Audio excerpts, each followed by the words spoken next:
안녕하세요. 자리방입니다. 요즘 밤낮으로 날씨가 많이 선선해졌죠. 일교차가 심하니까 감기 조심하시고요. 오늘 제가 얘기해볼 주제는 월급이 작아서 모을 돈이 없어요. 이 영상을 찍어보려고 합니다. 사회 초년생 분들이나 아니면 뭐 중소기업에 다니시는 분들, 그런 분들이 대부분 이런 말씀을 많이 하시는 것 같아요. 지난 영상에서 제가 말씀드렸다시피 저 또한 중소기업 근로자 아니겠습니까? 월급이 계속 적었어요. 그런데 제가 어떻게 모았는지에 대해서 오늘 한번 얘기를 해보려고 합니다. 저 같은 경우에는 가계부를 2011년부터 작성하기 시작했어요. 물론 일을 시작한 건 2008년 정도부터 했지만 여러 번의 이직을 하였고 대부분 중소기업이나 작은 규모의 업체에서 일을 했습니다. 중간에 일을 쉰 적도 있었고요. 월말 정산은 가계부 정산도 하였지만 제가 총 가지고 있는 자산 내역에 대해서 정리를 계속 해왔습니다. 그래서 여러분께 참고가 되실 것 같아 2011년부터 2013년도까지 저의 자산 내역에 대해서 좀 공개를 하려고 해요. 제가 2011년부터 2013년까지의 내역을 공개한 이유는 그때까지 5천만 원 모으기에 달성했기 때문이에요. 제 자산 목록을 보시면 2011년에 청약이 있었고요. 예금이 4개나 있었습니다. 그리고 적금 2개, 일반 통장이 3개 정도 있었고요. 펀드 2개가 있었습니다. 되게 단촐했죠.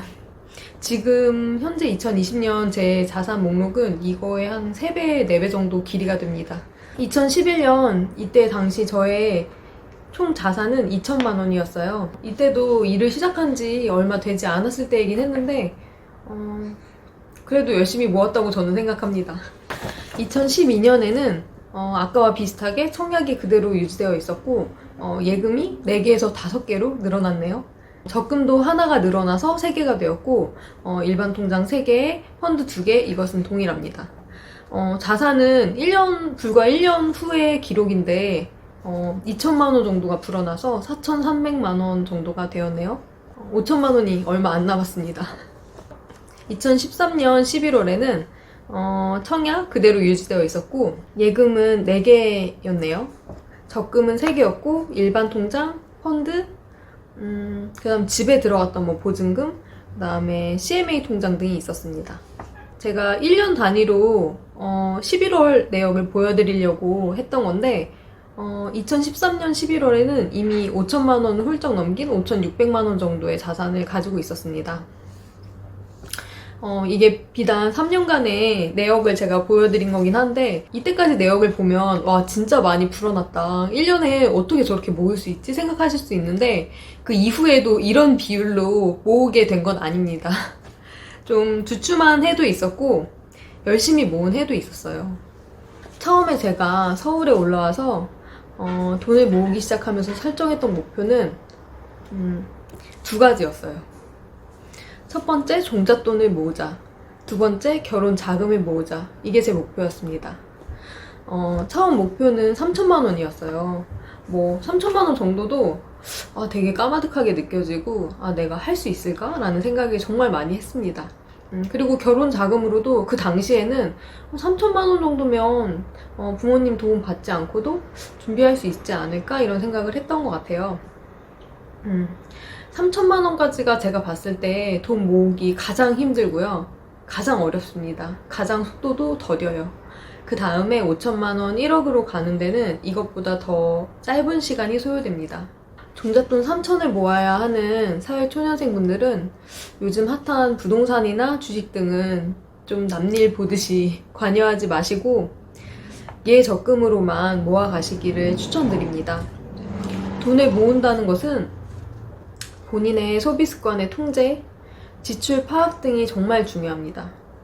그게 잘 형성되면 그 다음은 습관이 되어서 하나도 어렵지 않아요. 그대로 내가 이미 쌓아놓은 그런 습관대로 계속 꾸준히 하면 그 다음 목표는 금방 이룰 수 있습니다. 3천만 원을 모으는 동안 투자는 섣불리 하지 않고 내가 이후에 돈을 모았을 때 하고 싶은 투자처에 대해서 계속 공부를 해 나가시면 됩니다. 지치지 않고 꾸준히 하는 것, 그것이 비결인 것 같아요. 제가 이렇게 모았다고 하면 뭐 앞서 잠깐 말씀드리긴 했지만 뭐 월급이 많았던 거 아니야? 7, 8년 전에 어떻게 한 해에 2천만 원씩 모을 수 있었어? 뭐 이런 얘기를 하실 수도 있어요. 그래서 제가 다녔던 중소기업들의 월급, 그 당시의 월급을 이렇게 또 공개해 보려고 합니다. 2010년에는 2010년 10월 11월에는 수습 기간이었어요. 그래서 뭐 지금의 수습이랑 또 차이가 있을 수 있겠지만 제가 그 당시에 세후로 받았던 금액이 100만 원 정도밖에 안 되었습니다. 12월에는 이제 수습 기간을 지나서 연봉으로 따지면 1,800만 원? 퇴직금 포함이었어요. 13분의 1을 해야 됩니다. 그래서 127만 원 정도가 월급으로 수령되었습니다. 그리고 2012년부터 온전히 이제 연봉이라고 말할 수 있는 금액들을 받았던 것 같은데 2,400만 원이었어요. 새 전후로 했을 때 200만 원이고요. 세후 180만 원 정도가 되었습니다. 제가 지금까지 증가율이 얼마나 되었을까 월급에 대해서 기록을 하고 있는데요. 그 전에 비해서 엄청난 증가율이죠. 그 전이 너무 적었기 때문에 34%나 인상되었습니다. 2013년에는 제가 5천만 원 모았던 해이죠. 5천만 원을 달성했던 해인데 연봉이 2,568만 원이었고 세 전으로는 2,100만 원, 세후로는 190만 원 정도가 되었네요. 지금 사회초년생이라고 할지라도 월급 200 안 되시는 분들이 많지는 않으실 것 같아요. 오래되었기도 했지만 제가 좀 연봉이 작았던 곳을 다니기도 했었습니다. 그 당시에도 그랬어요. 제 월급을 보니까 어떠신가요? 이렇게 벌었는데도 5천만 원을 모을 수 있다는 게 여러분들은 어떻게 느껴지시는지 모르겠어요. 저는 나름대로 되게 노력을 많이 했거든요. 빠른 시간 안에 달성을 하고 싶었고 제가 주어진 그런 환경을 탓하고 싶진 않았어요. 제가 대기업을 다녔다면 더 빨리 모을 수 있었겠지만 뭐 능력이 안 돼서 갈 수 없는 환경이어서 가지 못했잖아요. 근데 그 부분에 대해서 탓을 하기보다는 무엇을 할 수 있는지에 더 집중을 하였습니다. 그래서 이렇게 보셨다시피 월급이랑 모으는 돈은 꼭 비례하는 것은 아니에요. 본인의 의지에 따라서 충분히 가능하게 만들 수 있습니다. 그래서 희망을 가져보시라고 말씀드리고 싶습니다.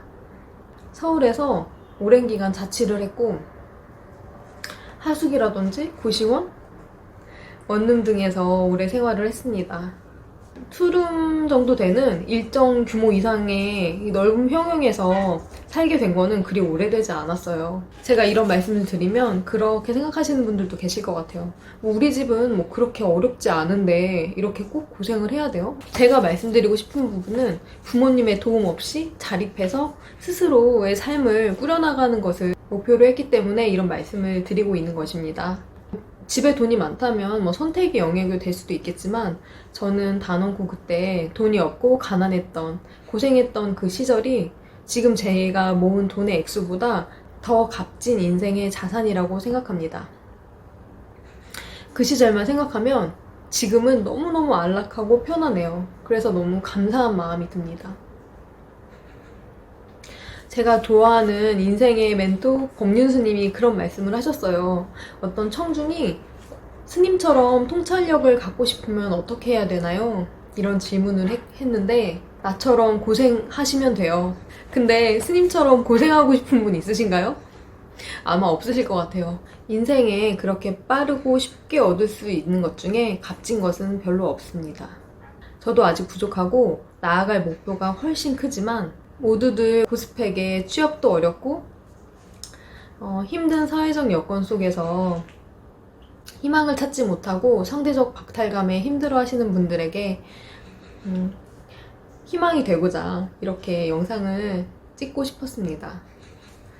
본인이 위치가 어디든 이런 사람은 이렇게까지 모았구나 라는 것을 보고 의지를 다지셨으면 좋겠습니다. 꽃다운 청춘은 돈으로도 살 수 없는 소중한 시간이에요. 근데 재테크와 돈, 자립에 대해서도 언제 시작하느냐가 정말 중요합니다. 그런 꽃다운 시절부터 미리 준비하고 계획한다면 어마어마한 통장 잔고와 경험, 노하우와 마인드를 장착해서 멋진 30, 40대를 맞이하실 수 있으실 거예요. 이제부터는 월급이 작다는 핑계 대신에 내가 할 수 있는 부분이 무엇인가부터 생각해 보시기를 바라겠습니다. 여러분들 힘드시겠지만 모두 힘내시고요.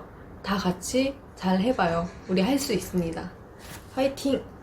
영상 끝까지 봐주셔서 감사하고요. 오늘 제 영상이 마음에 드셨다면 좋아요와 구독 부탁드립니다. 다음에 더 유익한 영상으로 찾아오겠습니다. 감사합니다.